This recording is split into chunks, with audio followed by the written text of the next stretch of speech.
الحمد لله رب العالمين، والصلاة والسلام على رسوله الكريم. أما بعد، أعوذ بالله من الشيطان الرجيم من همزه ونفخه ونفسه. بسم الله الرحمن الرحيم. 8 أزواج من الضأن 2 ومن المعز 2 إلى آخر الآية. حضرین گرامی، ہم قربانی کے اور عید الاضحیٰ کے احکام و مسائل سنتے آ رہے ہیں. عید الاضحیٰ اور قربانی کے مسائل میں ایک اہم مسئلہ یہ ہے کہ قربانی کن جانوروں کی جائے گی. شریعت نے کن جانوروں کو قربانی کے طور پر ذبح کرنے کی اجازت دی ہے ہمیں. میں نے آپ کے سامنے ایک آیت کریمہ پڑھی ہے. اس آیت کریمہ میں اللہ رب العالمین نے 4 قسم کے جانور بیان کیے ہیں، اور ان چاروں قسموں کی جانور کی قربانی اللہ رب العالمین نے جائز قرار دی ہے. اور یہ 4 قسم کے جانور کون سے ہیں؟ پہلا جانور ہے اونٹ، اور دوسرا جانور ہے گائے، اور تیسرا جانور ہے بھیڑ، اور چوتھا جانور ہے بکرا. اور اللہ رب العالمین نے فرمایا کہ ان دونوں کا نر اور مادہ، ان چاروں جانوروں کا نر اور مادہ اونٹ، نر اونٹ، اسی طرح گائے میں نر اور مادہ، بھیڑ میں نر اور مادہ، اور اسی طرح بکرے میں نر اور مادہ. اس طرح اللہ رب العالمین نے 8 جانور بیان کیے ہیں جن کی قربانی اللہ رب العالمین نے جائز قرار دی ہے. اور اس کے علاوہ علماء کرام نے بات بیان کی ہے کہ ان 4 قسموں کے جانوروں کی جو انواع و اقسام ہیں، دوسرے جانور جو انہی کی قسموں میں شامل ہوتے ہیں، ان کی قربانی بھی جائز ہے. علماء کرام نے تفصیل بیان کی ہے. تو 4 قسم کے جانور اور ان کے نر اور مادہ کل ملا کر 8 ہو گئے جن کی قربانی جائز ہے.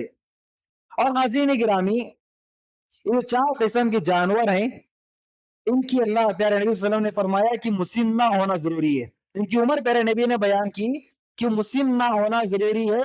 اگر جانور مسنہ کی عمر کو پہنچ گئے تو قربانی جائز ہے، اگر مسنہ کی عمر کو نہ پہنچے تو پھر قربانی جائز نہیں.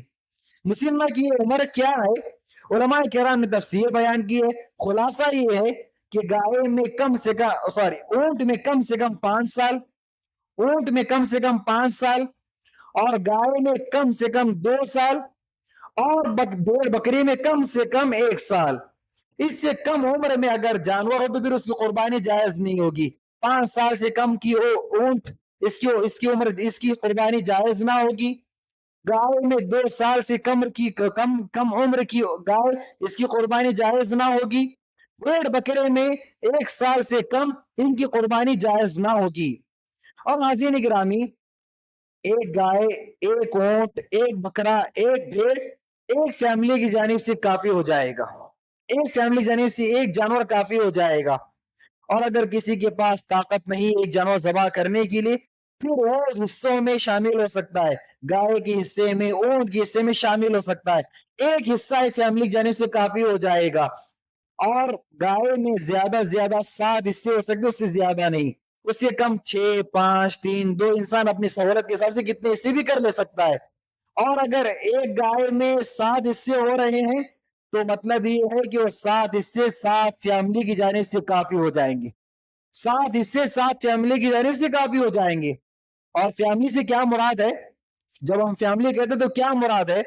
تو حاضرین گرامی، فیملی سے مراد یہ ہے ایک چھت کے نیچے، ایک کچن میں جن لوگوں کا کھانا بنتا ہے وہ تمام لوگ ایک فیملی کہلائیں گے. گرچہ ایک چھت کے نیچے ایک کچن میں بنا کر کھانے والے کئی بھائی ہیں، 4-5 بھائی مل کر، تمام کے تمام شادی شدہ ہیں اور تمام کے اپنے بچے ہیں، لیکن تمام ایک چھت کے نیچے رہتے ہیں اور ایک کچن میں ایک جگہ ان کا کھانا بنتا ہے، تو پھر ایک فیملی شمار کیے جائیں گے. ان تمام کی جانب سے ایک جانور، ایک حصہ کافی ہو جائے گا. اور اگر ایک چھت میں نہیں رہ رہے ہیں، کئی بھائی الگ الگ رہ رہے ہیں، یا پھر ایک چھت میں رہتے ہیں لیکن ان کا کھانا الگ الگ بنتا ہے، تمام کا کچن الگ ہے، تو پھر ان کو الگ الگ فیملی شمار کیا جائے گا. ان تمام کی جانب سے ایک جانور یا ایک حصہ کافی نہیں ہوگا، ہر ایک کو اپنے طور پر ایک حصہ یا ایک جانور ذبح کرنا ہوگا. تو حضرین گرامی، قربانی کے بنیادی مسائل میں یہ چند مسائل تھے. اللہ رب العالمین سے دعا ہے کہ اللہ رب العالمین مجھ کہنے والے کو، آپ تمام اس سننے والوں کو شریعت کو گہرائی سے پڑھنے اور انہیں سمجھنے اور پھر اس پر عمل کی توفیق نصیب فرمائے. آمین. السلام علیکم ورحمۃ اللہ وبرکاتہ.